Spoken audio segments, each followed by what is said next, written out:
Can you hear me in the back? Yeah. So then I don't need this. That's ridiculous.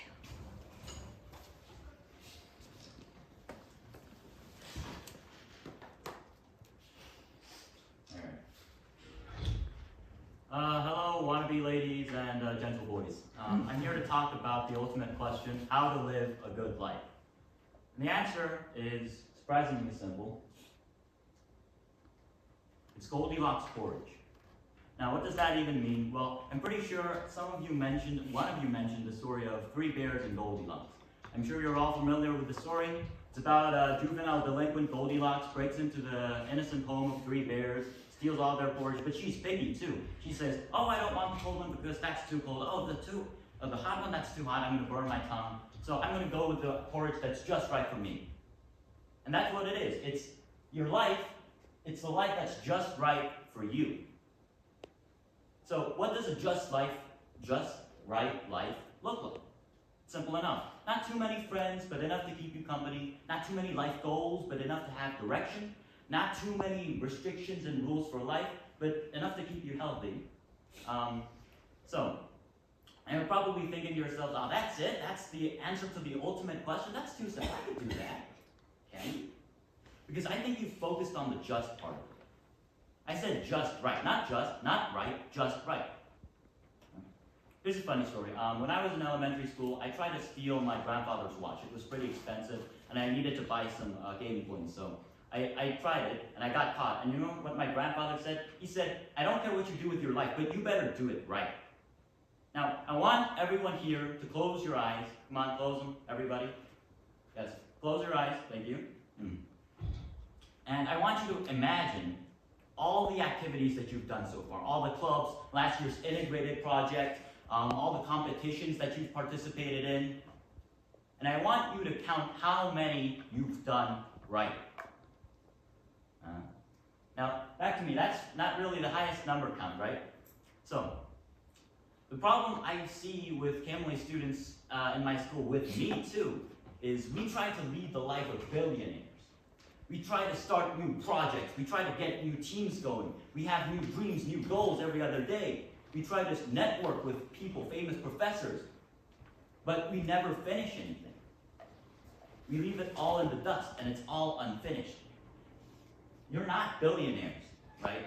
Just because you've started a project doesn't mean you got hundreds of people who are willing to help finish that project. Just because you've networked with someone doesn't mean they want to keep that connection with you if you stay idle.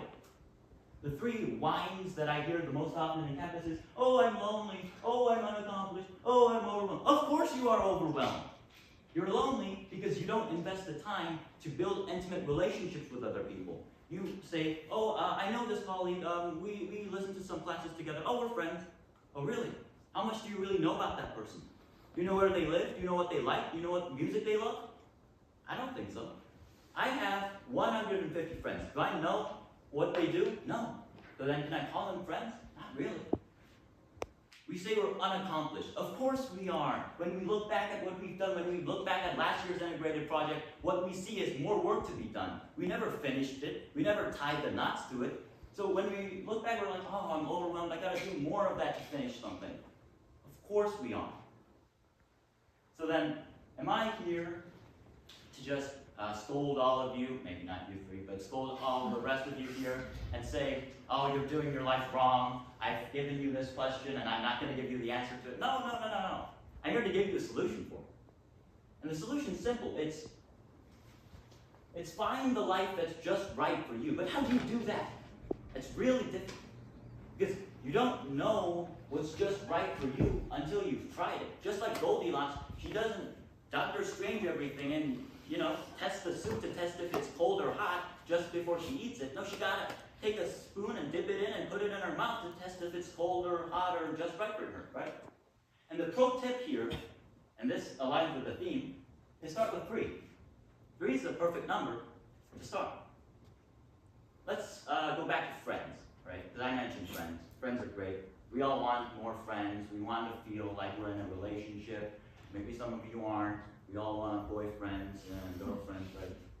So let's start with friends. let's say you're a 26th waiver, let's say you're a 25th waiver, you've gone to college, you've gone to Oxford or Cambridge or somewhere in somewhere in the States, and you're starting off in a blank slate. You want to make friends. Where do you start? Well, my suggestion is you start with 3. Why? Because with 3, you can test how many friendships you can build and maintain. Why not 1?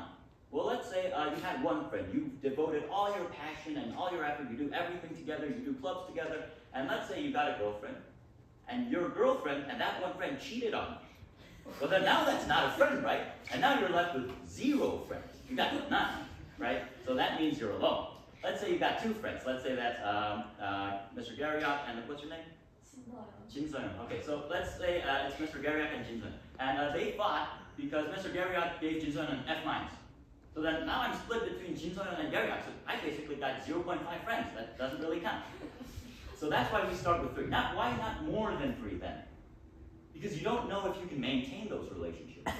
Maintaining relationships doesn't mean you text someone once in a while, oh, how are you doing? Oh, I'm doing fine, thank you. That's the end of the conversation. I don't mean that. I mean, you're constantly interacting with that person. You think of that person when you want to go to the movies. That's what a friend should look like. Now let's move on to goals. When you're setting goals, you know what we normally do when it's a new year? We say, oh, it's 2025, I'm going to make my New Year's resolution. I'm going to rip this piece of paper from my note. It's ruled, it has 20 lines. I'm going to go 1, dot. I'm going to go, let's say I was Wayne. I'm going to go 1, dot. I'm going to send 10 kids to Oxford. 2, dot. I'm going to give 3 B minuses to kids in my English debate class. 3, dot. I'm going to stop smoking. So let's say, and then the list goes on and on and on until it reaches 20. And let's say fast forward a couple of months and we reach December 29th, 2025. Have you actually counted how many bucket lists that you've completed at the end of the year? No, because they've all been left in the dust. And for those of you that have counted, I'm pretty sure they're countable on one hand, right? So my tip here is also to start with 3 goals, because goals change. January you isn't the same as February you. February you isn't the same as August you. You add more goals. But if you start with 20, you're going to be what? Overwhelmed. Yes. So to stop feeling overwhelmed, you want to start with 3 goals. And then why not just 1 or 2 so that you can have a perfect sense of direction? Well, let's say my 1 goal is I'm going to win the $100,000 prize for ISEC. And I got a silver medal for CASA. Well, and that's gone down the river, right? So then now I have 0 goals. So you see where I'm getting with this? If you have, your goals are going to meet dead ends. And you're going to need alternatives to give your effort and your attention and your passion to when you meet those dead ends. So 3 is a decent number to start. 4, 5, sure, but 3 is the minimal number. Last but not least, rules. Why are rules important? Because it makes you stable and it makes you consistent. Don't believe me? Well, let's say if someone's an anarchist and they had no rules. Well, then they'd be pretty inconsistent. They'd drop out of classes and be like, yeah, no big deal. Thank you. So, the point I want to make here is 3 is the best number to start with all of your just right life. And these are all the quotes that support me. Someone says, Christopher Monley says, there are 3 ingredients in the good life: learning, earning, and yearning. That rhymes, it's cool, but read all of these, and they all support my idea of starting with 3. So, at the end of the day, what I want to tell you with my presentation is make the life that's just right for you. And it starts with 3. Thank you for listening.